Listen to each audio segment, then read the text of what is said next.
Så i går aftes, Ida, da jeg sad og forberedte mig, så sad jeg som sædvanligt og hørte musik. Og så lige pludselig så kommer Coldplay's Yellow ud af højtaleren.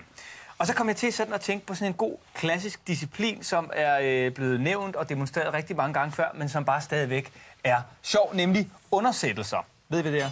De meget omtalte undersættelser. Ja, jeg kendte ikke begrebet, før du forklarede mig om det i går.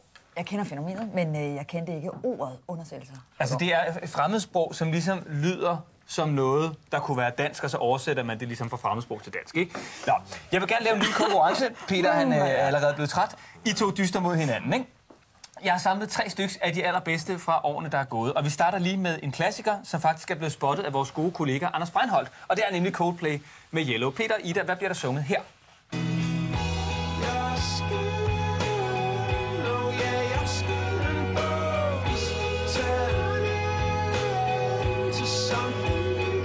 Ja, tak. Noget med, jeg skinner på. Ja. Noget med træerne også. Siger jeg, Peter, har du et bud? Jamen, jeg synes, der er noget med, at jeg stjal en båd. Nej, så prøv at tænke ind i jer selv. Jeg sked en bums, og så prøv lige at høre det her igen.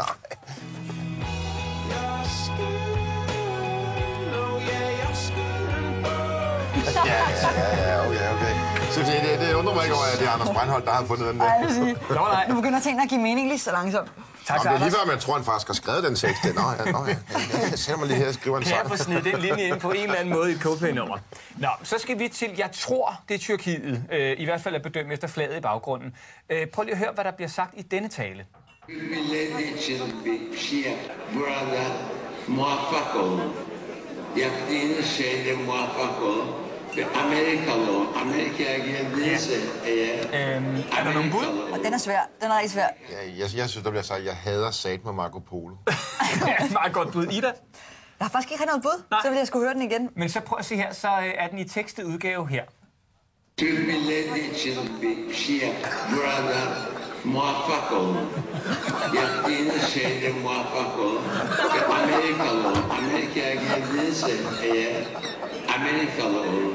Amerika kültürünü Og så kommer der en hilsen til Peter Tanne her til sidst. Çünkü... Nej, det var ikke det.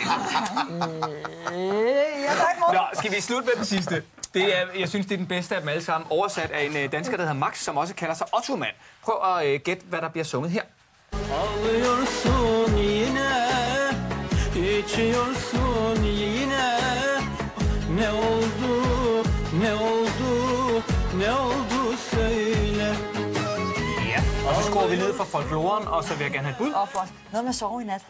Jeg sov i nat og noget med Nina, synes jeg. Noget med Nina også. Godt så. Jamen, så kommer den her i tekstet version. Værsgo. Ağlıyorsun yine, içiyorsun yine.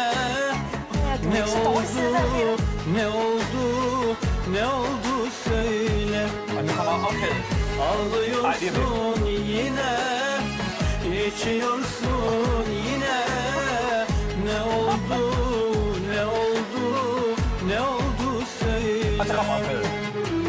Oldun mu, oldun mu, sen hiç aşık oldun. Bir zalim uğruna saçlarını Ja, men jeg tror bare, vi stopper der.